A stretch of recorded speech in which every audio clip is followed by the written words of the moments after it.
last structural isomerism, that is called tautomerism. Tautomerism is made up of two words, tauto, एक minute थोड़ा इसको modify करते हैं. It is also known as desmotropism. Desmotropism. Desmotropism दो word से मिलकर बना है, desmos and tropism. Desmos का मतलब होता है बॉन्ड और ट्रोपिज्म का मतलब होता है ट्विस्ट, बॉन्ड की ट्विस्टिंग. ठीक है, बॉन्ड की ट्विस्टिंग. ठीक है, इसको हम डिफाइन करते हैं, it is shift of alpha hydrogen, shift of alpha hydrogen followed by the shift of double bond, followed by shift of double bond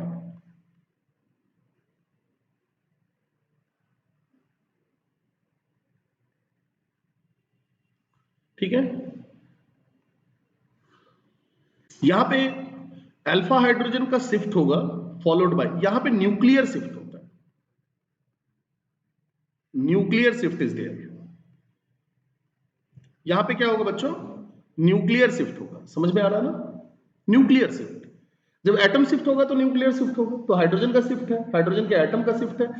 जैसे देखो इसके बहुत सारे टाइप्स हैं, बहुत सारे टाइप्स होते हैं इसके. ठीक है, इसके टाइप्स हैं जैसे कीटोइनॉल,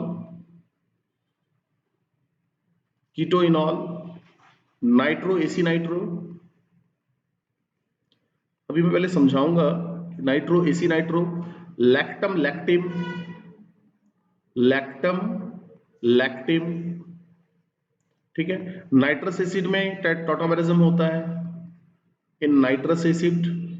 ठीक है, tautomerism is also observed in nitrous acid, ketoenol, nitro AC nitro, lactam lactim, nitrous acid. But among all these type of tautomerism, ketoenol is very important, इसे जिसे हमें स्टडी करना है. ठीक है ना, तो हम लोग इन सारे tautomerism में ketoenol tautomerism की बात करते हैं, ketoenol. ठीक है, ketoenol पे फोकस करेंगे. ठीक है, देखो देखो कीटोइनॉल टॉटोमेरिज्म में क्या होगा. जैसे मान लो ये CH3CO है, ये कीटोन है. ठीक है, अब ये कीटोन का फंक्शनल ग्रुप है. देखो बेटा सब लोग यहाँ पे, इस कीटोन का फंक्शनल ग्रुप है, ध्यान देंगे तो देखो फंक्शनल ग्रुप का जो बगल वाला कार्बन होता है that is called alpha carbon, as we discussed it in nomenclature, है ना. And the hydrogen attached with alpha carbon is called alpha hydrogen. तो देखो alpha hydrogen is highly active. समझ में आ रहा है, अल्फा हाइड्रोजन इधर उधर मूव कर सकता है, एक्टिव होता है. वो क्यों होता है, जब तुम मैकेनिज्म पढ़ोगे, रिएक्शन मैकेनिज्म जो इसके बाद में अभी पढ़ाऊंगा उसमें क्लियर हो जाएगा. तो अल्फा हाइड्रोजन मूव कर सकता है. तो देखो यहां से अगर मैं अल्फा हाइड्रोजन को मूव करा इस ऑक्सीजन के पास, और यहां जो डबल बॉन्ड है मैं इधर मूव करा, ऐसे शिफ्ट करा, तो ये कीटोइनॉल टॉटोमेरिज्म दे जाएगा. और ये रूम टेम्परेचर पे ये प्रोसेस होता है. समझ में आ रहा है ना, रूम टेम्परेचर पे ये प्रोसेस होगा. ठीक है, रिवर्सिबल होता है. तो हमें मिल जाएगा कुछ ऐसा कंपाउंड, इसे बड़े ध्यान से समझेंगे. This is called enol. Enol, enol is made up of two word, in plus all. In का मतलब डबल बॉन्ड, ऑल का मतलब OH, मतलब ऐसा कंपाउंड जिसमें OH है डबल बॉन्ड के साथ, इनॉल. एंड दिस इज कीटो. ठीक है, देखो मैंने आपको बताया ये रूम टेम्परेचर पे ये जो है ये इंटर कन्वर्टेबल है, बट आपको इनॉल कंटेंट नॉर्मली और जनरली इनॉल कंटेंट कम होता है, कुछ केसेस में बढ़ता है, उसकी बात करेंगे. जनरली इनॉल कंटेंट जो होगा वो कम होगा. ठीक है, इनॉल कंटेंट जो होगा it is less then keto content. Got it ना, इनॉल कंटेंट कीटो कंटेंट से कम होगा. ठीक है, इसका रीजन क्या है कि देखो C डबल बॉन्ड O, ये जो थर्मोडायनेमिक स्टेबिलिटी होती है वो सिंगल बॉन्ड O से ज्यादा होती है. समझ रहे हो ना, मतलब जो स्टेबिलिटी होती है, सिंपल सी बात है, जो स्टेबिलिटी होगी वो C डबल बॉन्ड O की ज्यादा होगी देन CO. ठीक है, अब C डबल बॉन्ड O की स्टेबिलिटी ज्यादा होती है इससे, तो कोई मॉलिक्यूल अपनी मोर स्टेबल स्टेट से क्या लेस स्टेबल स्टेट में जाना चाहेगा. ये इंटरकन्वर्जन होता है, बट इसका जो कंटेंट होता है इनॉल का वो बहुत कम होता है, ना के बराबर। कुछ केसेस में इनॉल कंटेंट मैक्सिमाइज हो जाता है, उसके पीछे रीजन क्या है वो मैं आगे बताऊंगा, बट आप नॉर्मली ये समझे कि keto content always greater than enol content. Got it ना? I hope it is clear. ठीक है, तो आगे बढ़ते हैं। इसका मैकेनिज्म अभी देखो, एक ये हो गया, इज इट डन? तो एक तो क्वेश्चन यहां से ये बनता है,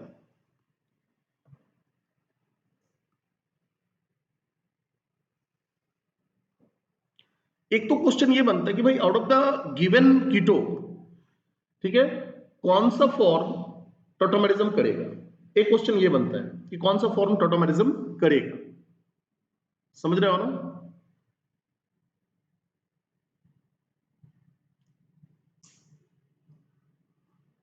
इसे इरेज कर दूं? Should I erase this one? आगे बढ़ूं, स्क्रॉल करूं?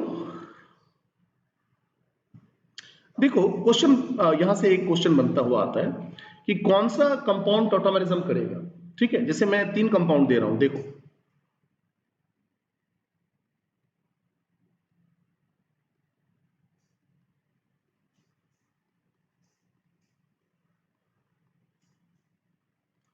क्या ये कंपाउंड टोटोमेरिज्म करेगा? अब तुम्हें क्या देखना है, कोई भी कंपाउंड टोटोमेरिज्म करेगा कब? जब उसमें अल्फा हाइड्रोजन होगा, क्योंकि मूव अल्फा हाइड्रोजन का होना है ना। अब देखो यहां पे ये फंक्शनल ग्रुप है, इसके बगल वाला कार्बन ये रहा, इस दोनों ही कार्बन के पास कोई अल्फा हाइड्रोजन नहीं है ना? CH3 है, बीटा है, ये जस्ट इसके बगल वाला अल्फा, इसके बगल वाला बीटा, तो बीटा हाइड्रोजन तो है बट अल्फा हाइड्रोजन नहीं है, तो नो अल्फा हाइड्रोजन, सो ठीक है, नो टोटोमेरिज्म। यहां अल्फा हाइड्रोजन नहीं है, ये टोटोमेरिज्म नहीं करेगा। गॉट इट ना बेटा? समझ में आ रहा है? I hope it is clear. जैसे ये कंपाउंड दे दो, formaldehyde, will it tautomerize enolize और tautomerize? No, no alpha hydrogen. समझ में आ रहा है? अल्फा हाइड्रोजन को अल्फा कार्बन से अटैच्ड होना होगा, अल्फा कार्बन ही नहीं है, नो अल्फा हाइड्रोजन। ठीक है, अब एक क्वेश्चन मैं और यहां पे दे रहा हूं तुम लोगों को कि क्या ये कंपाउंड टोटोमेराइज होगा? This is called parabenzoquinone. ये एक एक्सेप्शनल पॉइंट है। ठीक है, तो अभी देखो यहां पे आप बोलेंगे कि हाँ सर यहां तो अल्फा हाइड्रोजन है, यहां पे एक अल्फा हाइड्रोजन है, देखो यहां पे भी है, यहां पे भी है ना अल्फा हाइड्रोजन, तो सर ये तो करेगा, बट नो टोटोमेरिज्म, क्योंकि अल्फा हाइड्रोजन तो यहां है बट अल्फा हाइड्रोजन एक्टिव नहीं है। Alpha hydrogen is it but not active.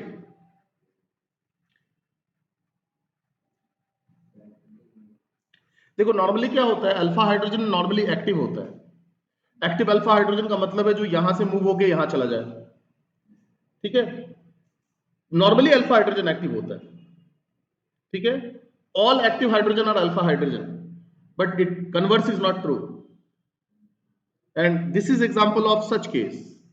या अल्फा हाइड्रोजन तो है बट वो एक्टिव नहीं है। गॉट इट ना? I hope it is clear. समझ में आ रहा है ना? हाँ जी, यहाँ रेजोनेंस नहीं हो पाएगा। ठीक है, ये रीजन है यहाँ पे। ठीक है ना?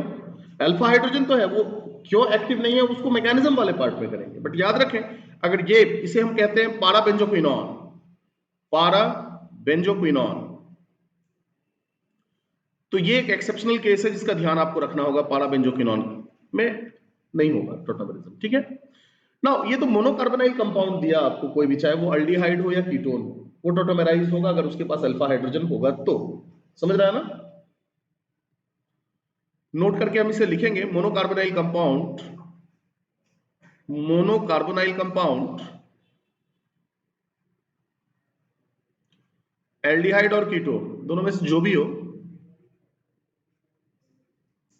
एल्डिहाइड और कीटोन, ठीक है, मोनोकार्बोनाइल कंपाउंड एल्डिहाइड और ketone undergo tautomerization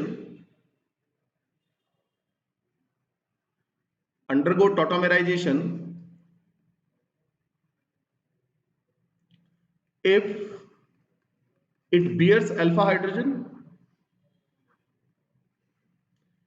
and alpha hydrogen should active, है ना? तो ये क्रक्स निकल गया यहां से, अल्फा हाइड्रोजन को एक्टिव होना होगा, ठीक है ना? This is the crux of the discussion, got it ना? I hope it is clear now. Next, एक मोनोकार्बोनाइल कंपाउंड में, जैसे ये एक कंपाउंड हम ले रहे हैं, अब देखो मैं सबसे पहले तो क्वेश्चन ये पूछूंगा, क्या ये टॉटोमेराइज होगा? तो इसका आंसर होगा हाँ, ये टॉटोमेराइज होगा, है ना? क्योंकि इसके पास अल्फा हाइड्रोजन है, कहां है? देखो 2 अल्फा हाइड्रोजन तो यहां है और 3 अल्फा हाइड्रोजन यहां है.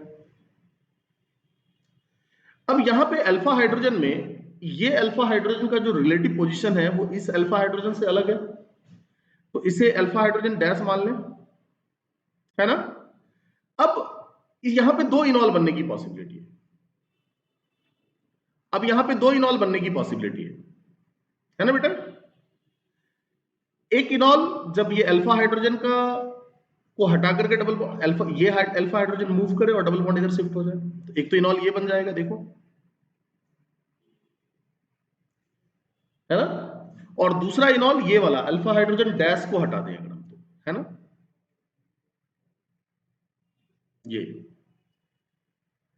ये इनॉल, 2 इनॉल की पॉसिबिलिटी है, इनॉल first and इनॉल second, got it? इनॉल first and इनॉल second, 2 इनॉल बनने की पॉसिबिलिटी है, क्योंकि 2 टाइप के अल्फा हाइड्रोजन है, गॉट इट ना? अब इनमें मैं आपको बता दूं, अगर टॉटोमेराइजेशन को हम एसिडिक मीडियम में लेते हैं तो ये इनॉल बनेगा मेजर प्रोडक्ट, और अगर बेसिक मीडियम में टॉटोमेराइज हम करा रहे हैं तो ये इनॉल बनेगा एज अ मेजर प्रोडक्ट. मतलब 2 इनॉल में किस इनॉल के लिए हम जाएंगे, तो डिपेंड करता है कि मीडियम आपने क्या लिया है. एसिडिक मीडियम में ये इनॉल, जहां पे डबल बॉन्ड मोर सब्स्टिट्यूटेड है ना? सब्स्टिट्यूशन का मतलब मोर नंबर ऑफ अल्काइल ग्रुप से घिरा हुआ है, यहाँ पे लेस नंबर ऑफ अल्काइल, तो बेसिक मीडियम में लेस अल्काइलेटेड डबल बॉन्ड बनेगा, जबकि एसिडिक मीडियम, अब इसका मैकेनिज्म देखते हैं ऐसा कैसे होता है, ठीक है? देखो, आई hope it is clear, clear ना? अब इसका मैकेनिज्म देखते हैं ऐसा कैसे होता है.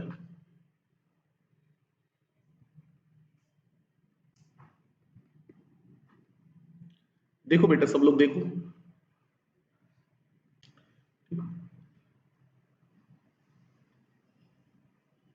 यहां अल्फा हाइड्रोजन डैश है. देखो बेसिक मीडियम में बेस क्या करेगा, थोड़ा सीखना, इस प्रोटॉन को, अल्फा हाइड्रोजन को ट्रैप कर लेगा. बेस प्रोटॉन एक्सट्रैक्टर होता है, प्रोटॉन अल्फा हाइड्रोजन का एक्सट्रैक्ट करता है, एक्सट्रैक्टर. इस अल्फा हाइड्रोजन पे अटैक करेगा और H+ के फॉर्म में इसे निकाल लेगा, दोनों इलेक्ट्रॉन इस कार्बन पे बच जाएगा, तो हमारे पास क्या मिलेगा हमें? देखो, थोड़ा सीखने की कोशिश करोगे आप सब लोग, हमारे पास ये मिल जाएगा, देखो दोनों इलेक्ट्रॉन और नेगेटिव चार्ज, है ना? इस कार्बन ने क्या किया, इस हाइड्रोजन और अपने बीच के इलेक्ट्रॉन को अपने पास रख लिया, तो एक एडिशनल इलेक्ट्रॉन इस कार्बन के पास आने के कारण ये नेगेटिवली चार्ज हो गया, है ना कार्बन? अब देखो, अभी न्यूट्रल क्यों था? क्योंकि दोनों इस बॉन्ड में दोनों एक ने एक एक इलेक्ट्रॉन दिया था, अब एक इलेक्ट्रॉन एडिशनल इसने रख लिया अपने पास, अब ये दोनों इलेक्ट्रॉन का शिफ्ट इधर होगा, ये वाला जो कार्बन है कार्बोनाइल वाला, ये तो 5 बॉन्ड नहीं बना सकता, इसे अपने इस बॉन्ड को इधर शिफ्ट करना होगा, समझ रहे हो ना? अब ये H+ को एक्सट्रैक्ट करेगा, अब सॉरी एक मिनट, वो लेटर स्टेप है, समझेंगे. तो ये डबल बॉन्ड इधर बन गया, देखो O- बन गया. अब ये O- क्या करेगा, प्रोटॉन को एक्सट्रैक्ट करेगा, H+ एक्सट्रैक्ट करेगा सॉल्वेंट से, ये भी टॉटोमेराइज जो होगा फ्रॉम सॉल्वेंट, सॉल्वेंट जनरली तो वाटर होता है, तो वहां से एक्सट्रैक्ट कर लेगा, तो हमारा ये बन जाएगा इनॉल, गॉट इट ना? अब समझ में आ रहा होगा बेसिक मीडियम में क्या होता है. तो बेसिक मीडियम में मैकेनिज्म ऐसा होगा, ठीक है? समझ में आ रहा ना? एसिडिक मीडियम में मैकेनिज्म कैसा होगा वो अभी मैं आपको बता रहा हूं. देखो एसिडिक, देखो एसिडिक मीडियम में क्या होगा, मेरी बात को ध्यान से सुनेंगे आप। एसिडिक मीडियम में ये हमने यहां पे अल्फा हाइड्रोजन लिया है। अब देखो एसिडिक मीडियम से H+ आएगा, बेसिक मीडियम से OH- आया तो प्रोटॉन को एक्सट्रैक्ट किया। अब एसिडिक मीडियम से जो H+ आएगा वो इस ऑक्सीजन के ऊपर जाके जुड़ जाएगा, क्योंकि ये दोनों बॉन्ड शिफ्ट होगा ऑक्सीजन के ऊपर, है ना। अब ये देखो, अब ये OH बन गया और ये पॉजिटिवली चार्ज हो गया, है ना। समझ में आया कैसा हुआ? नहीं समझ में आया? जब एक बात देखो, ये कार्बोनाइल ग्रुप में ऐसा है, ये कार्बोनाइल ग्रुप, अब दो पॉसिबिलिटी है, ये पाई बॉन्ड जो है ना, पाई बॉन्ड तो वीक बॉन्ड होता है, इसके शिफ्ट होने की दो पॉसिबिलिटी है, एक तो ऊपर चला जाए, एक तो नीचे आ जाए। अच्छा, जब ऊपर जाएगा तो ये नेगेटिव बनेगा, ये पॉजिटिव बनेगा, और जब नीचे आएगा तो ऑक्सीजन पॉजिटिव बन जाएगा और कार्बन नेगेटिव। तो तुम किसे नेगेटिव बनाना चाहोगे? जो मोर नेगेटिव है उसे ना। मोर नेगेटिव को तुम पॉजिटिव चार्ज कर दोगे तो वो तो दिक्कत हो जाएगी, तो मोर नेगेटिव को नेगेटिव फॉर्म में कन्वर्ट करो, है ना। तो हमने इसीलिए यहाँ पे इलेक्ट्रॉन को शिफ्ट किया, और प्रोटॉन आके, ये जब नेगेटिवली चार्ज होगा तो प्रोटॉन आके जुड़ गया यहाँ पे। अब ये कार्बन हो गया पॉजिटिवली चार्ज। अब देखो ये जो दोनों बॉन्ड के इलेक्ट्रॉन है, ये दोनों बॉन्डेड इलेक्ट्रॉन यहां शिफ्ट हो जाएंगे, गॉट इट ना। तो इसका पॉजिटिव चार्ज खत्म हो जाएगा, है ना। और देखो हमारा इनॉल ये बन जाएगा, गॉट इट। समझ में आया ना? H+ निकल गया यहां से, दोनों इलेक्ट्रॉन ये इसके बीच में आ जाएगा, गॉट इट ना।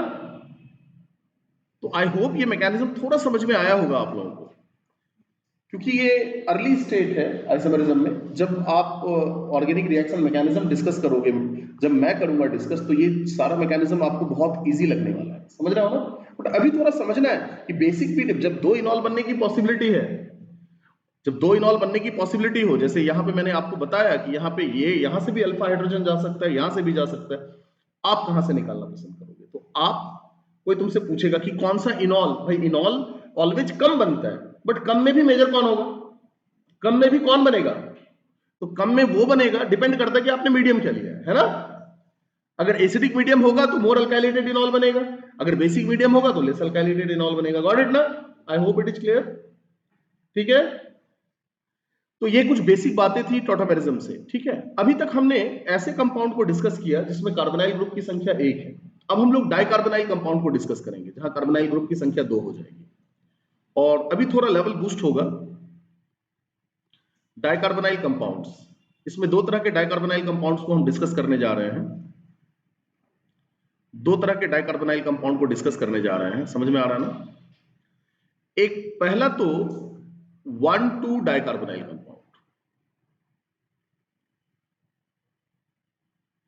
1,2 डाइकार्बोनाइल कंपाउंड, ठीक है, जिसे हम एडजेसेंट डाइकार्बोनाइल कंपाउंड भी कहते हैं। एडजेसेंट डाइकार्बोनाइल, ठीक है, एडजेसेंट डाइकार्बोनाइल कंपाउंड। तो पहले हम लोग इसे डिस्कस करेंगे, ठीक है।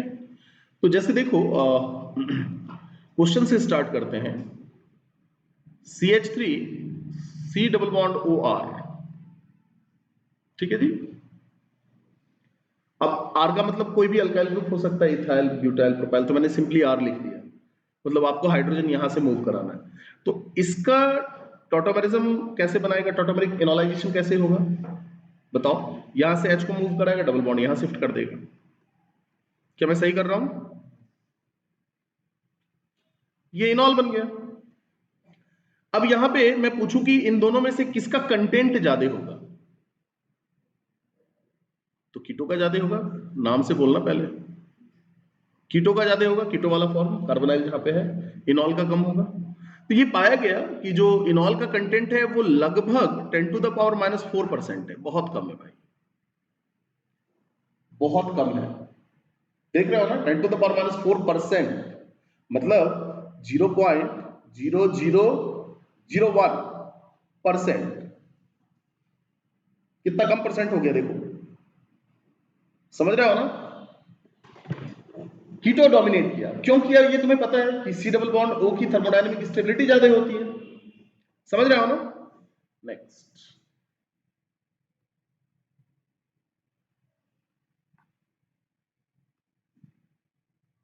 नोट डाउन हो गया तो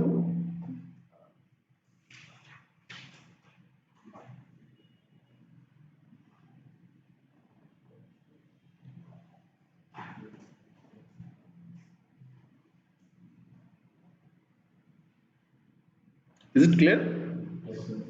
डिड इट?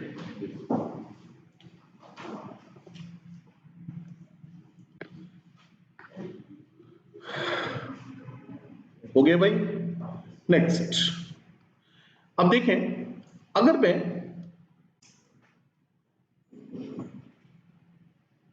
अभी मोनोकार्बोनाइल ही डिस्कस कर रहे हैं, डाइकार्बोनाइल नहीं डिस्कस कर रहे हैं। डाइकार्बोनाइल का मैंने हेडिंग दे दिया है, उसको करते हैं, इसी के साथ कर लेंगे। ये एक मोनोकार्बोनाइल कंपाउंड है जहां कार्बोनाइल ग्रुप हमारे कहां पे है, रिंग के अंदर। ठीक है, देखो इसे तुम अभी ना मोनोकार्बोनाइल मत बोलो, इसे मोनोकार्बोनाइल ही बोलो, डाइकार्बोनाइल मत बोलो। डाइकार्बोनाइल अभी हम लोग डिस्कस करेंगे। ठीक है, मोनोकार्बोनाइल के ये कुछ केसेस है जिसे हम लोग पहले डिस्कस कर लें। ठीक है, ठीक है जी, समझ में आ रहा है ना?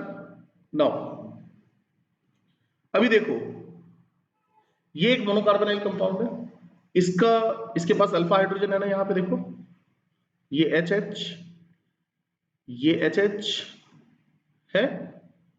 तो क्या ये टॉटोमेराइज होगा? बिल्कुल होगा। इसका एनोलिक फॉर्म क्या बनेगा बताओ? ये ऐसा है, OH। अब यहां इनॉल का जो कंटेंट है, normally keto content greater than enol content, तो तुमसे अगर मैं पूछूं कि इन दोनों में कंटेंट किसका ग्रेटर होगा, तो तुम सर्टेनली बताओगे कि ये कीटो वाला फॉर्म का कंटेंट ज्यादा होगा इनॉल वाले से। क्यों होगा उसके बारे में हमें पता है। अब यहां इनॉल का जो कंटेंट होता है वो लगभग होता है 1.2%। तो देखो पहले वाले केस में, मेरी बात को ध्यान से समझना, पहले वाले केस में जो परसेंटेज था वो 10⁻⁻⁴ था, और इस वाले केस में जो परसेंटेज है वो 1.2% है। ठीक है, कीटो कंटेंट ग्रेटर है इनॉल से, बट ऐसा क्या हो गया जो यहां इनॉल का कंटेंट पहले वाले से ज्यादा है? नहीं समझ रहे हो? तो यहां पे ये जो कंपाउंड बना है ना, देखना मेरी बात को ध्यान से समझना, ये जो कंपाउंड बना है, देखो बेटा, ये कंपाउंड में ये OH देख रहे हो ना, जैसे ही यहां का H मूव करके इस O के पास जुड़ा, तो अब ये फ्रीली रोटेट करने लग जाएगा। समझ रहे हो ना? मतलब इंट्रॉपी इंक्रीज हो जाएगी। इंट्रॉपी इंक्रीज हो जाएगी। अगर इंट्रॉपी इंक्रीज हो गई तो फिजिबिलिटी इंक्रीज हो जाएगी, है ना? अगर इंट्रॉपी इंक्रीज हो गई तो फिजिबिलिटी इंक्रीज हो जाएगी। तो फिजिबिलिटी इंक्रीज होने के कारण इसका जो इल्ड है वो पीछे वाले केस से थोड़ा ज्यादा बनेगा। इसका इल्ड पीछे वाले केस में क्या हो रहा था? पीछे वाले केस में काफी कम था, देखो। अब इस वाले केस में क्या हो रहा है? थोड़ा बढ़ गया। क्यों बढ़ा? इंट्रॉपी बढ़ने के कारण। समझ रहे हो ना? रिंग के ऊपर OH लगा, वो घूमने ऐसा ऐसे घूमने लग जाएगा। तो इंट्रॉपी बढ़ने के कारण फिजिबिलिटी बढ़ेगी, तो इसका इल्ड थोड़ा बढ़ जाएगा, है ना? इस इंट्रॉपी को हम लोग कहते हैं गैरोज इंट्रॉपी। इस तरह से OH का जैसे ही यहां से H ऊपर O के साथ लगा और घूमने लग गया, फ्री रोटेशन करने लग गया। समझ में आ रहा है ना? यहां फ्री रोटेशन हो जाएगा। फ्री रोटेशन के कारण जो एंट्रोपी बढ़ेगी उसे हम बोलेंगे गैरोज इंट्रॉपी। गैरोज इंट्रॉपी, उसे क्या बोलेंगे बच्चों हम? गैरोज entropy. Got it now? I hope ये क्लियर हो रहा होगा आप लोगों को कुछ। It is called गैरोज entropy. समझ में आ रहा है ना? ठीक है, अब हम लोग डाइकार्बोनाइल कंपाउंड की बात करेंगे। डाइकार्बोनाइल कंपाउंड, जैसे कि मैंने पहले भी लास्ट वाले पेज पे डाइकार्बोनाइल कंपाउंड के बारे में हेडिंग तो दिया था, बट ये दो केसेस मोनोकार्बोनाइल कंपाउंड का मुझे डिस्कस करना था क्योंकि थोड़ा इंपॉर्टेंट है, गैरोज इंट्रॉपी को डिस्कस करना इंपॉर्टेंट है। तो डाइकार्बोनाइल कंपाउंड में पहले मैं डिस्कस करने जा रहा हूं 1,2 डाइकार्बोनाइल कंपाउंड, जिसको एडजेसेंट डाइकार्बोनाइल कंपाउंड कहते हैं। जिसको एडजेसेंट डाइकार्बोनाइल कंपाउंड कहते हैं, मतलब अगल बगल वाला। एडजेसेंट डाइकार्बोनाइल कंपाउंड, अगल बगल वाला। ठीक है,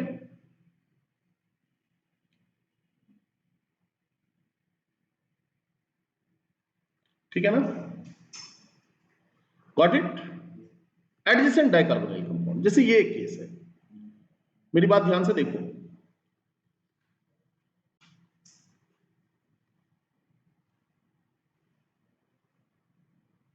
ओके, समझ रहा है ना? इसके पास अल्फा हाइड्रोजन है, टोटोमेराइज होना चाहिए। अगर मैं तुम्हें बोलूं कि टोटोमेराइज कैसे कराओगे, तो अल्फा हाइड्रोजन को चाहे इस टर्मिनल से यहां भेजो या इस टर्मिनल से यहां भेजो, तो किस टर्मिनल से भेजेगा बता? इधर से भेज लेते हैं, ये बन जाएगा ऐसे,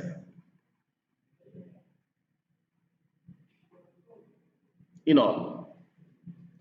अब इस इनॉल का जो परसेंटेज होता है वो होता है 0%, मतलब ये इनॉल बनता ही नहीं है। ठीक है, ये इनॉल बनता ही नहीं है, 100% ये होता है। इसके पीछे रीजन क्या है ये समझो। इस मॉलिक्यूल को मैं अगेन यहां पे ड्रॉ कर रहा हूं, देखो ध्यान से।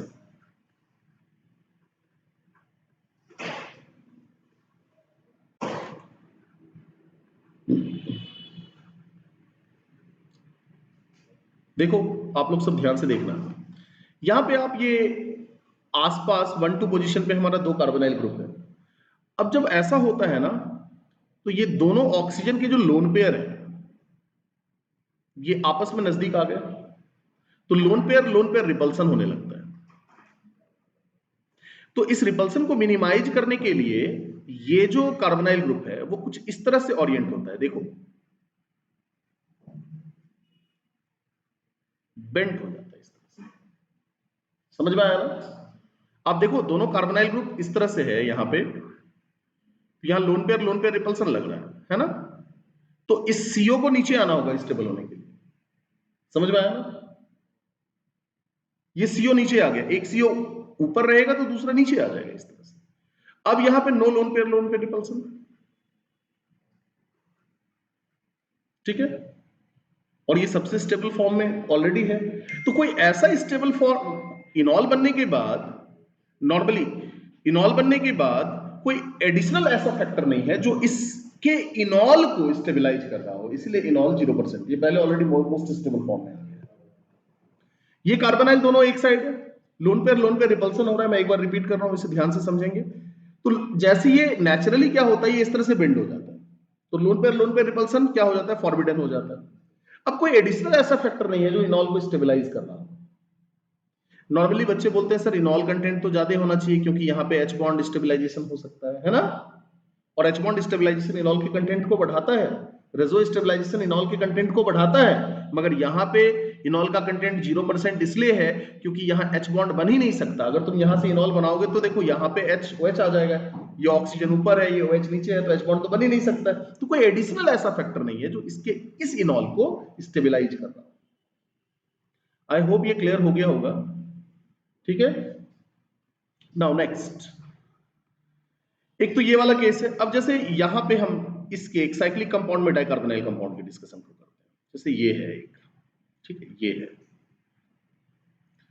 तो अब अगर मैं मेरी बात को ध्यान से समझेंगे, अल्फा हाइड्रोजन की बात करूं तो यहां पे अल्फा हाइड्रोजन ये है, ये है अल्फा हाइड्रोजन, ये है। क्या आप मान रहे हैं ये टोटोमेराइज होगा? होगा ना? बिल्कुल होगा, होना चाहिए, ठीक है। इसे टोटोमेराइज कराएंगे, देखिए ये टोटोमेराइज होगा। और ये टोटोमेराइज कैसे होगा ये देखो, यहां से H को मूव कराएंगे, यहां डबल बॉन्ड की शिफ्ट इधर हो जाएगी। सहमत है ना आप लोग? OH बन गया।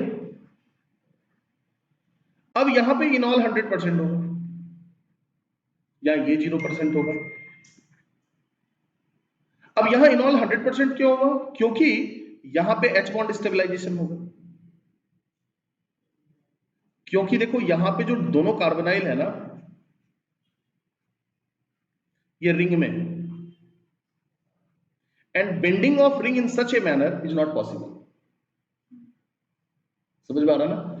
Bending in ring is in such a manner, जो पहले वाला मैनर में हमने बेंड कर दिया, एक कार्बोनाइल को नीचे ले आया लोन पेयर रिपल्सन के लिए, ये अब यहां पे बेंड नहीं हो सकता। नहीं समझ रहा है भाई? एक कार्बोनाइल यहां लगा हुआ है, एक कार्बोनाइल यहां लगा हुआ है, तो बेंड कैसे करेगा इसे? रिंग बेंड हो जाएगा ना पूरा, तो बेंडिंग यहां पे पॉसिबल नहीं है। और वंस, तो यहां लोन पेयर रिपल्सन मैक्सिमम है, मैक्स लोन पेयर रिपल्सन।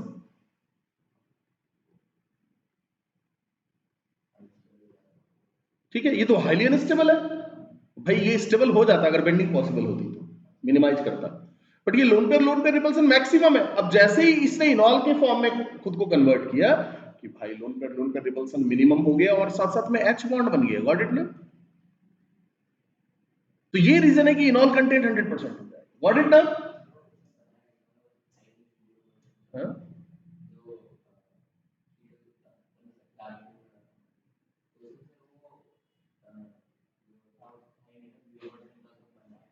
किस कौन सा 0%?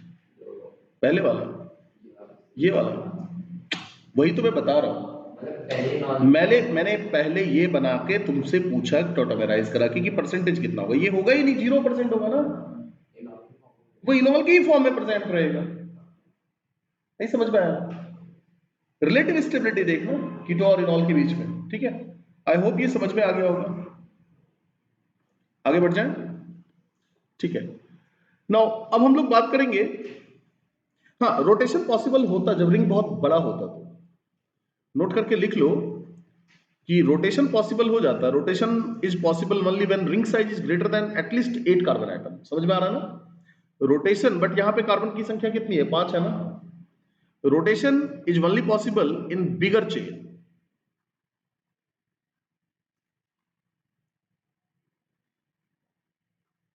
in ring containing having carbon number carbon greater than 8, bigger ring में हो जाता, तो उस केस में हमारा, ठीक है, इनॉल का कंटेंट 100% नहीं बन पाता, गॉट इट ना? नेक्स्ट, अब हम लोग बात करेंगे 1,3 डाइकार्बोनाइल कंपाउंड की। 1,3 डाइकार्बोनाइल कंपाउंड, इसकी बात करेंगे।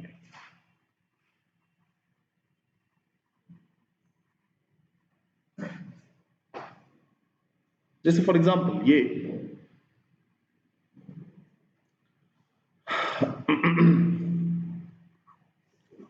बिल्कुल ध्यान से, बिल्कुल प्यार से समझना, ठीक है? देखो,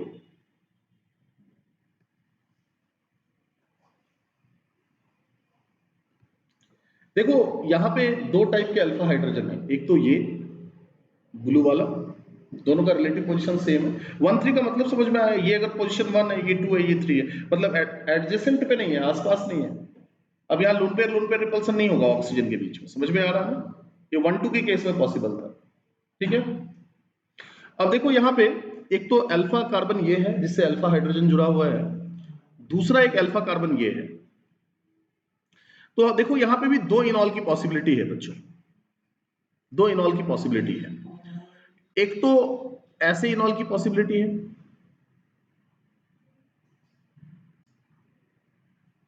गॉट इट? साइड वाला अल्फा हाइड्रोजन चला जाए, चाहे यहां से या यहां से, या एक इस इनॉल की पॉसिबिलिटी है। देखो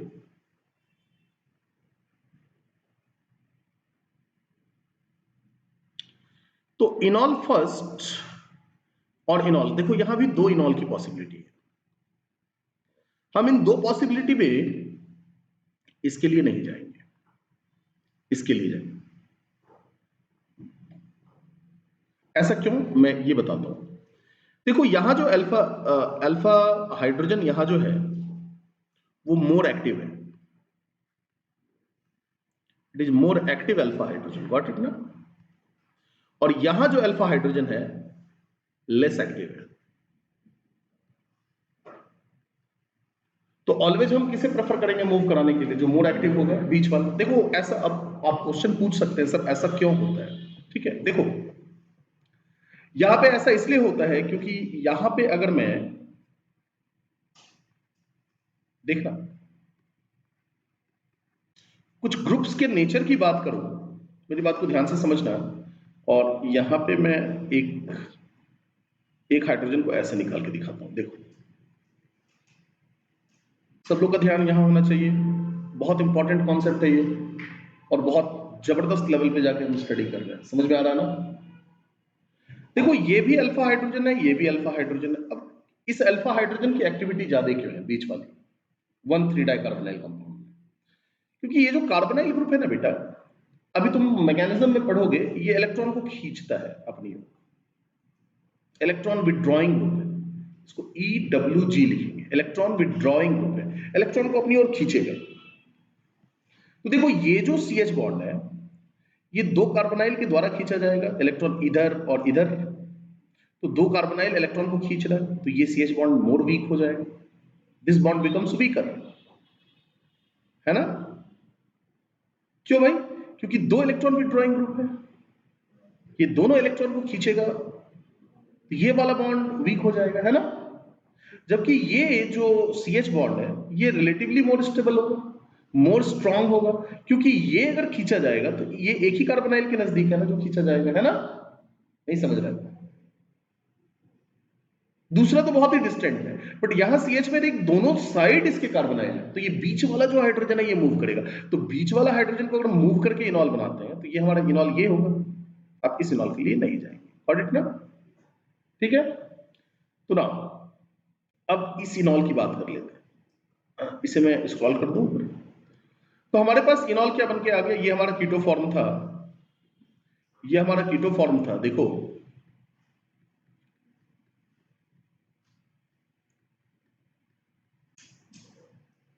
ये हमारा कीटो फॉर्म था, अब ये कीटो फॉर्म से हमने इनॉल बना लिया, ये वाला, हम किस इनॉल के लिए जाएंगे बताओ? बीच वाला, बीच वाला अल्फा हाइड्रोजन हटाएंगे, है ना? समझ में आ रहा है या नहीं आ रहा? ठीक है, तो यहां पे इनॉल कंटेंट जो होगा, ठीक है, अब यहां पे देखो, तो कोई तुमसे पूछेगा भाई इनॉल तो तुमने ये बना लिया, अब इनॉल का कंटेंट कीटो के साथ कंपेयर करो, तो यहां पे इनॉल डोमिनेट कर जाएगा कीटो को, क्यों भाई? क्योंकि यहां पे हाइड्रोजन बॉन्ड स्टेबलाइजेशन हो जाएगा, समझ में आ रहा है ना? H बॉन्ड,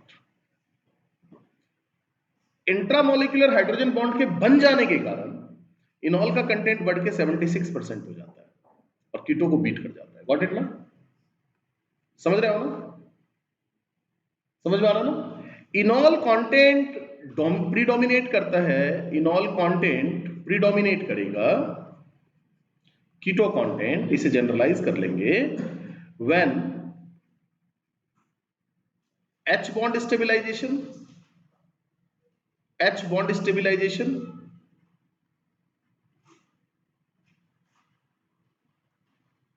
और reso stabilization, and reso stabilization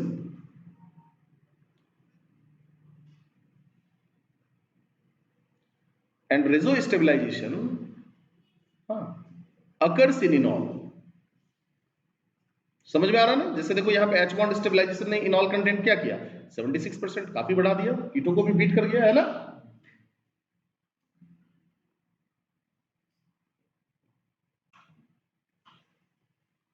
no, दूसरा एक केस लेते हैं, अब थोड़ा कॉम्प्लेक्स केसेस आने लग जाएंगे आपके सामने, ठीक है?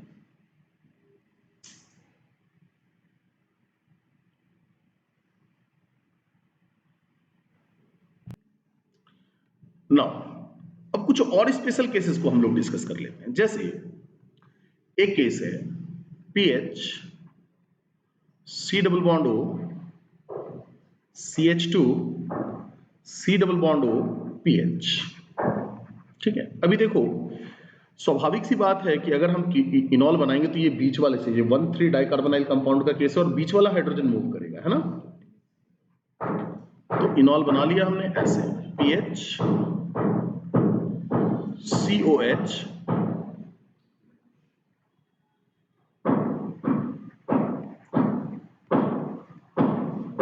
ठीक है? अब आपको मैं बताऊं यहां पे इनॉल कंटेंट कितना होगा, H बॉन्ड तो बनेगा ही बनेगा, और इनॉल कंटेंट बढ़ के 96% हो जाता है। अब आप बोलेंगे सर ऐसा क्या हो गया जो इनॉल कंटेंट यहां और बढ़ गया, बताता हूं यहां क्या होगा, ठीक है जी? तैयार है? यहां क्या होगा जो इनॉल कंटेंट और बढ़ गया, इससे पहले इनॉल कंटेंट हम कहां तक लाए थे, अब कितना हो रहा है, अभी देखते हैं यहां पे क्या होगा। देखो पीएच का मतलब क्या होता है, फिनाइल, देखो मैं ड्रॉ कर रहा हूं,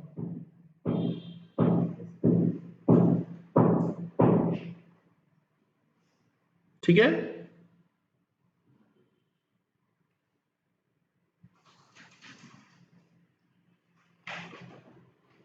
ये इनॉल में क्या होगा, देखो इनॉल में एक्सटेंडेड कॉन्जुगेशन आ जाएगा, देखो H बॉन्ड तो होगा और साथ साथ में ये कॉन्जुगेशन बन जाएगा, लोन पेयर डबल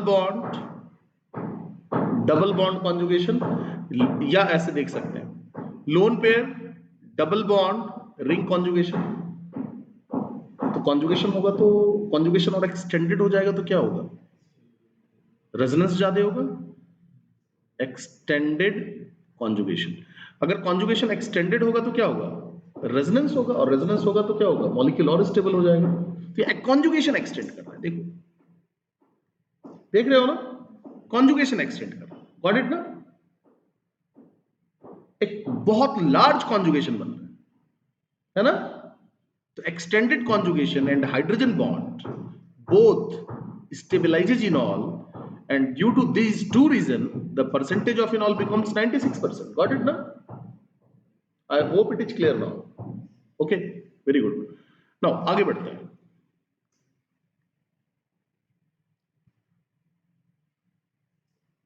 आगे बढ़ जाए।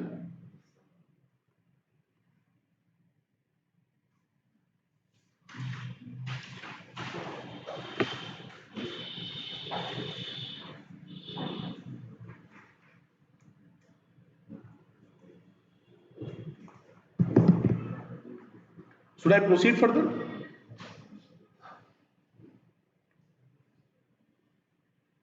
Now एक और केस लेते हैं, हाइड्रोजन CO CH2 COH। अब अगर मैं इसका इनॉल बनाऊं तो यहां से मूव करा देंगे HCOH double bond CH single bond double bond OH। तो यहाँ H बॉन्ड स्टेबलाइजेशन तो हुआ, बट इनॉल कंटेंट की अगर मैं बात करूं तो यहाँ इनॉल 84% होगा, क्योंकि यहाँ एक्सटेंडेड कॉन्जुगेशन नहीं हो रहा है। समझ में आ रहा है ना। पहले वाले केस में क्या था, एक्सटेंडेड कॉन्जुगेशन था, यहाँ पे एक्सटेंडेड कॉन्जुगेशन नहीं है, यहाँ सिर्फ H बॉन्ड। समझ रहे हो ना। तो परसेंटेज लिखने का मतलब यह है कि मैं आपको इफेक्ट बता रहा हूं कि एक्सटेंडेड कॉन्जुगेशन का क्या इफेक्ट हो रहा है, एच बॉन्ड का क्या इफेक्ट हो रहा है, कैसे हमारा वेरी करने लग गया है दोनों, है ना। नाउ अभी एक केस और लेते हैं।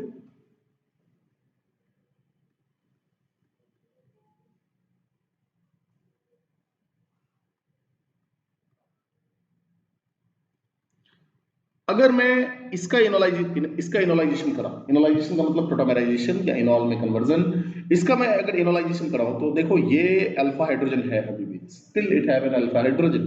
तो इसका अल्फा हाइड्रोजन है तो ये इनोलाइज होगा, और इनोलाइज कैसे होगा ये देखो, सॉरी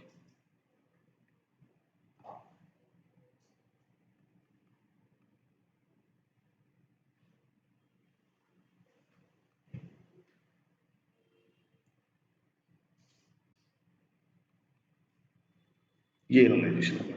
अब अगर मैं यहाँ इनॉल परसेंट के बारे में बात करूं तो यहाँ इनॉल परसेंट जो है वो 44% होता है। अब आप बोलेंगे सर इनॉल परसेंट यहाँ पे क्यों कम हो गया, बोलेंगे ना भाई आप, सर इनॉल परसेंट यहाँ पे क्यों कम हो गया। इसके पीछे रीजन है स्टेरिक हिंड्रेंस। ठीक है, steric hindrance, due to steric hindrance enol content decreases. अब मैं बताता हूं कैसे। अब मैं बताता हूं कैसे, ये कैसे होगा। आई होप ये आप लोगों ने नोट कर लिया होगा, तो मैं इसे इरेज करके नेक्स्ट पेज पे जाना चाहूंगा।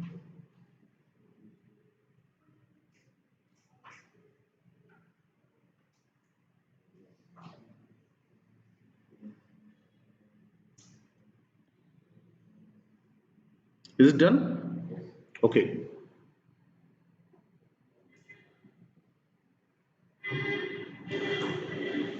नाउ देखेंगे कैसे होगा। हमारा इनॉल ये बना था,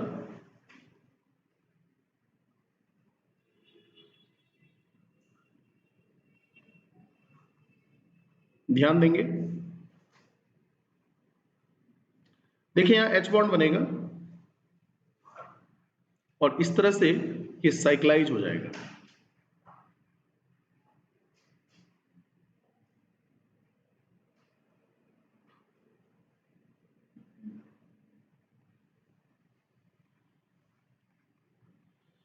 यहां पे ये देखिए बल्कि ग्रुप के प्रेजेंट रहने के कारण रिएक्टिविटी या इनोलाइजेशन में कमी आ जाना। समझ रहे हैं ना आप, समझ में आ रहा है ना। बल्कि ग्रुप्स प्रेजेंट है और यहां जो बल्कि देखो ये बल्कि ग्रुप के प्रेजेंट रहने के कारण एक्चुअल में ये इनॉल हमने बनाया किस कीटो से, इस कीटो से, इस कीटो से बनाया ना, देखो इससे बनाया ना, ठीक है। तो ये जो हमारा अल्फा हाइड्रोजन है, ये अल्फा हाइड्रोजन इन बल्कि ग्रुप्स के द्वारा प्रिजर्व्ड है, ऑक्यूपाइड, फिल्ड नहीं मिलेगा कि अल्फा हाइड्रोजन यहां से मूव कर पाए, समझ रहे हो ना। स्टेरिक हिंड्रेंस का मतलब होता है किसी भी प्रोसेस या रिएक्टिविटी में, ठीक है, कि का कम हो जाना, रेट का कम हो जाना, ईज का कम हो जाना। स्टेरिक वर्ड का मतलब फील्ड के अवेलेबिलिटी की बात। और फील्ड किसी मॉलिक्यूल में कम कब होता है, जब बड़े बड़े ग्रुप वहां पे प्रेजेंट रहेंगे, समझ में आ रहा है ना। अब इसके बारे में हम लोग और बात करेंगे। तो देखो ये बड़े बड़े मॉलिक्यूल जो है ना, इस H को प्रिजर्व कर लेंगे, बीच में छिपा लेंगे, है ना, तो यहां से मूव नहीं कर पाएगा जल्दी। और ये रीजन है कि 44% ही हमारा इनॉल बन पाएगा यहाँ पे। समझ में आ रहा है ना। नेक्स्ट एक और एग्जांपल लेंगे हम लोग।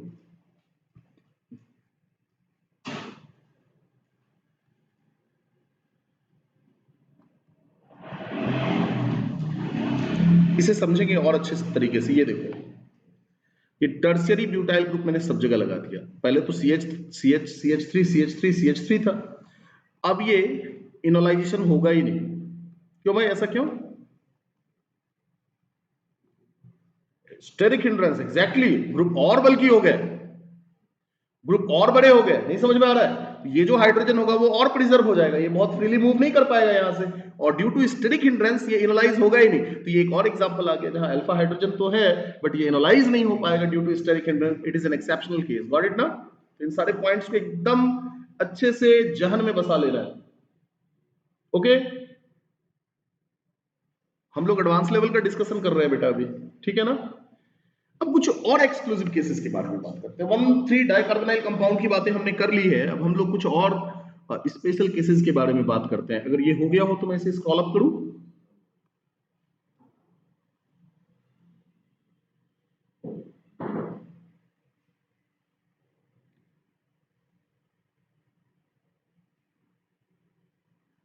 कर दो scroll up.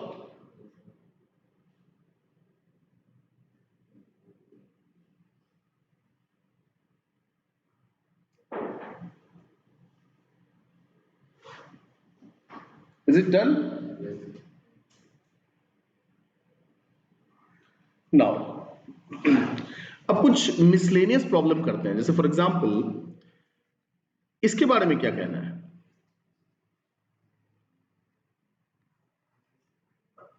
Will it enolize?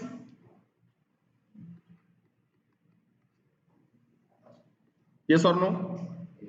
Yes, क्योंकि दो अल्फा हाइड्रोजन है, यहां भी एक अल्फा हाइड्रोजन है। तो इसे एनालाइज कराओगे तो क्या होगा बताओ? ये ऐसा 0% इनॉल, याद रखना, it is due to the formation of anti aromatic compound.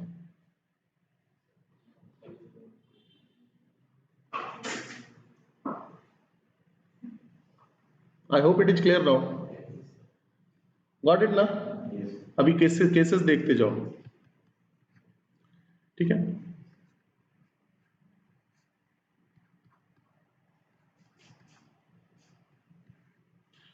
यहां पे दो अल्फा हाइड्रोजन है, विल इट इनोलाइज?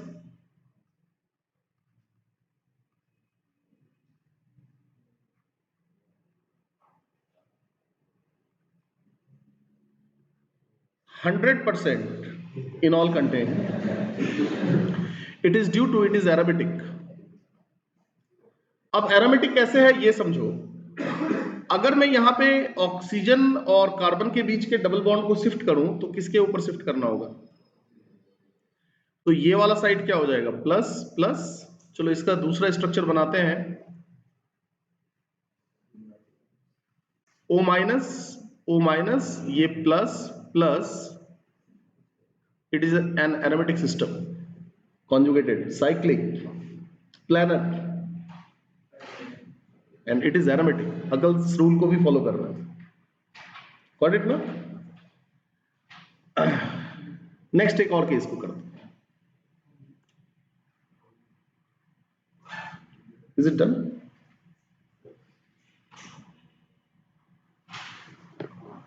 अभी नहीं किया तो फिर मैं स्लाइड्स कर दूंगा बैक, ठीक है। अभी तो मैं थोड़ा आगे बढ़ रहा हूं कि ठीक है। अभी देखो नेक्स्ट एक क्वेश्चन और है।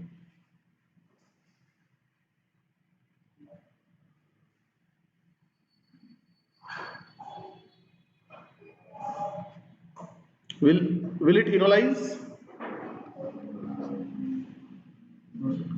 Why? एग्जैक्टली, बीच में डबल बॉन्ड आ जाएगा। और ये सर्कमफेरेंस रेजोनेंस का केस है, anti aromatic, no enolization. Very good, got it.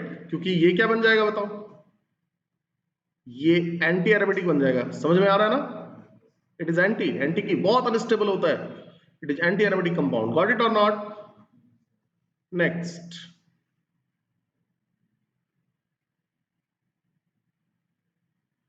will it enolize? And what would be the product? Aromatic and phenol. समझ में आ रहा है ना? 100%। अब पता चल गया फिनॉल, फिनॉल में ये कीटो फॉर्म 0% क्यों होता है और प्योर फिनॉल प्योर इस फॉर्म में क्यों रहता है? एरोमेटिक इनोलाइज होने के बाद एरोमेटिक फॉर्म में कन्वर्ट होता है। समझ में आ रहा है ना? ये तो मैंने क्वेश्चन दिया है, तुम ये मत समझना कि सर ये 0% होता है तो हमने इसे बनाया क्यों। अरे बना तो सकते ही है, मैं तो ये इसलिए बनाया क्योंकि तुम ये प्रिडिक्ट कर पाओ, तुम ये एनालाइज कर पाओ कि फिनॉल 100% होगा कैसे। ठीक है, next question. Draw the इनॉल form of this compound.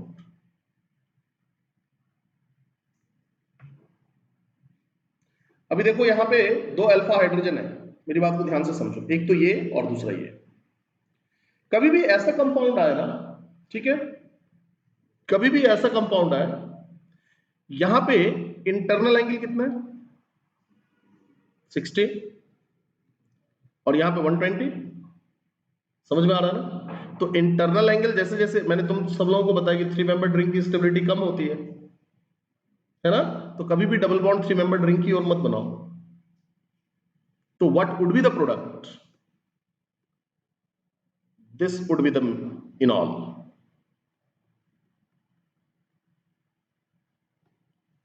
समझ में आ रहा है ना? ये मेजर होगा, और अगर हमने ऐसा बनाया तो ये माइनर हो जाएगा। गॉट इट ना?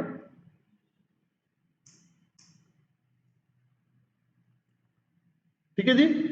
अभी देखो क्या है सीन, क्या है, मैं अभी इसे बताता हूं ऐसा क्यों होता है। ठीक है, देखो मैं इसे थोड़ा सा बड़ा बना देता हूं सो दैट कि तुम समझ पाओ। अगर मैंने डबल बॉन्ड इधर लगाया, यहां के हाइड्रोजन को हटा के, तो देखो यहां पे सारे कार्बन sp3 हाइब्रिडाइज्ड है, बट ये पहले sp3 था, अब ये क्या बन गया? रिंग कोलैप्स हो जाएगा मेरे भाई। एक तो 3 मेंबर्ड रिंग में एंगल स्ट्रेन बहुत ज्यादा है। समझ रहे हो ना भाई? नेचुरल एंगल ऑफ कार्बन क्या होता है? 109 degree. This is the natural angle. अब दो बॉन्ड को पकड़ के मैंने दबा दिया यहां से, तो स्ट्रेन बहुत बढ़ गया यहां पे। तो sp3 हाइब्रिडाइज्ड स्टेट में स्ट्रेन बहुत ज्यादा है यहाँ पे। भाई कार्बन का दो बॉन्ड तो 109.5 डिग्री एंगल बना रहा है, बट यहां पे मैंने स्ट्रेन काफी बढ़ा दिया sp3 हाइब्रिड। उसके बाद हम क्या कर रहे हैं, फिर इसको sp2 भी कर रहे हैं। भाई साहब तहलका मच जाएगा। तुम समझ रहे हो ना? तबाही आ जाएगी, तहलका मच जाएगा, तूफान आ जाएगा, करबला हो जाएगा। समझ रहे हैं ना आप? नटराज डांस करने लगेंगे। तो आई होप इट इज क्लियर। तो ऐसा नहीं करना है भैया, धड़ासाई हो जाएगा। तो हमें ऑलवेज बनाना है away from the 3 member ring. Got it? Next, अभी मैं अभी कर दूंगा, आप लोग ड्रॉ कर लेना सारे स्ट्रक्चर को। ठीक है, नेक्स्ट, अगर मैं ऐसा कंपाउंड बनाऊं,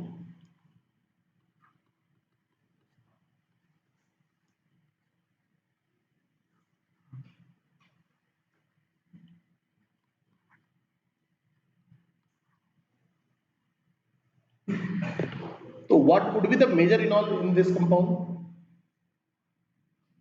अभी देखो अल्फा हाइड्रोजन हम लोग यहाँ पे लेबल करते हैं, एक तो अल्फा हाइड्रोजन ये है और एक अल्फा हाइड्रोजन ये है, तो सर्टेनली ये अल्फा हाइड्रोजन मूव करेगा, ये तो करेगा नहीं, तो हमारा प्रोडक्ट क्या बन जाएगा बताओ? 3 मेंबर रिंग, चाहे वो होमोसाइक्लिक हो या हेटेरोसाइक्लिक हो, आप ऑलवेज ध्यान रखेंगे इस बात का, ठीक है ना?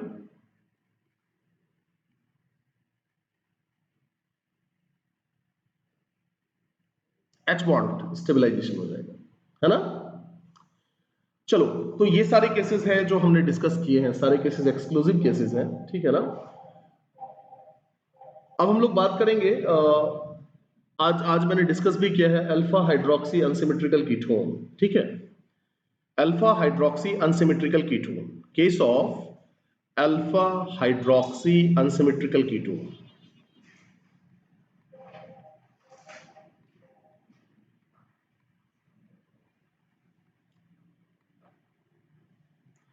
Alpha hydroxy unsymmetrical ketone, tautomerism इन अल्फा हाइड्रोक्सी अनसिमेट्रिकल कीटोन। देखो अनसिमेट्रिकल कीटोन में टॉटोमेरिज्म कितना जबरदस्त रोल प्ले करता है, ठीक है? अल्फा हाइड्रोक्सी अनसिमेट्रिकल कीटोन, मेरी बात को ध्यान से देखना, ये कार्बोनाइल ग्रुप है, मेरी बात ध्यान से देखो बेटा, इसके बगल में एक कार्बन है, ठीक है, जिसपे OH लगा हुआ है। अभी इसकी एक वैलेंसी है, इसकी एक वैलेंसी है, देखो इधर भी मैं CH3 लगा रहा हूं, और अगर मैं इधर लगा दूं ET इथाइल, तो देखो मेरी बात ध्यान से समझो, यहां पे बातें क्या हो रही है, ये कीटोन है, कीटोन के बगल वाले कार्बन पे OH लगा हुआ है, तो अल्फा पोजीशन पे हाइड्रोक्सी ग्रुप के होने के कारण ये अल्फा हाइड्रोक्सी हुआ। अनसिमेट्रिकल क्यों है? क्योंकि देखो इधर ET है तो इधर CH3 है, अगर मैं इधर भी CH3 लगा दूं, इधर भी CH3 लगा दूं, तो वो दोनों सिमेट्रिकल हो जाएंगे, ठीक है ना? समझ में आ रहा है ना? इधर भी CH3 और इधर भी CH3 लगा दूं तो वो सिमेट्रिकल हो जाएंगे। अब देखो यहां पे होता क्या है, ऐसे कंपाउंड में, ठीक है, ऐसे कंपाउंड में, मेरी बात समझ रहे हो ना? ऐसे कंपाउंड में जहां कीटोनिक कार्बोनाइल ग्रुप के बगल वाले कार्बन पे OH हो, वैसे कंपाउंड में ये OH की पोजीशन और CO की पोजीशन इंटरचेंज होती है, बदल जाती है, और उसके पीछे रीजन है टॉटोमेरिज्म। देखते हैं ऐसा क्यों होता है। देखो अगर मैं इसे इनोलाइज कराऊं, तो इनोलाइज कराने के लिए इस अल्फा हाइड्रोजन के एटम को मूव कराना होगा, तो हमारे पास क्या आ गया, देखो ET CH OH, ठीक है जी। अब देखो मैं इस हाइड्रोजन को लेबल कर देता हूं, ये H2 यहां का हाइड्रोजन गया है यार, ठीक है जी, तो एक H तो यहां बच गया, समझ रहा है ना? डबल बॉन्ड यहां आ गया, ठीक है, C single bond, sorry, C single bond O, और ये H यहां आ गया। आई होप ये क्लियर होगा, क्लियर हो गया ना?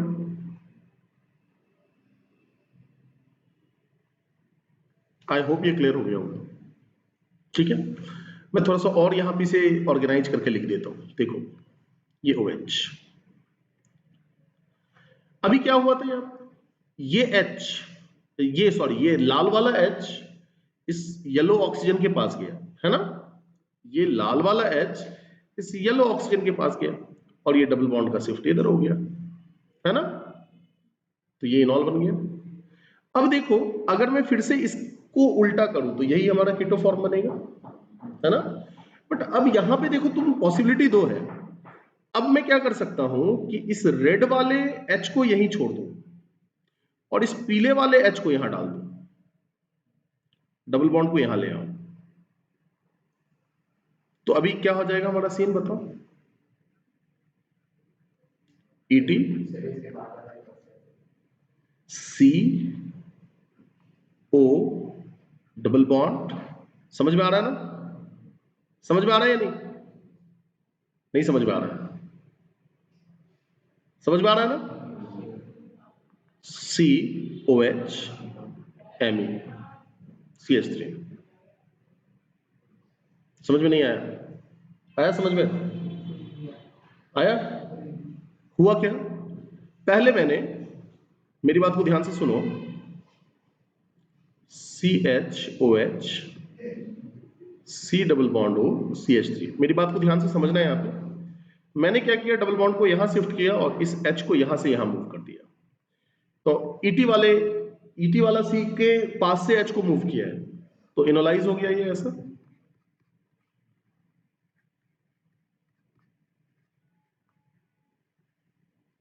ठीक है, समझ में आया ना, ET वाले। अब जब बैक कर देंगे ये H को, फिर हम यहां डाल देंगे, डबल बॉन्ड को यहां डाल देंगे, तो ये वाला फॉर्म बन जाएगा। बट अब देखिए ये दोनों जगह आइडेंटिकल केस है ना। अब मैं अगर इस H को यहां डालूं और इस डबल बॉन्ड को यहां डाल दूं, तो ये क्या हो जाएगा बताओ, समझ में आया? नहीं समझ में आया?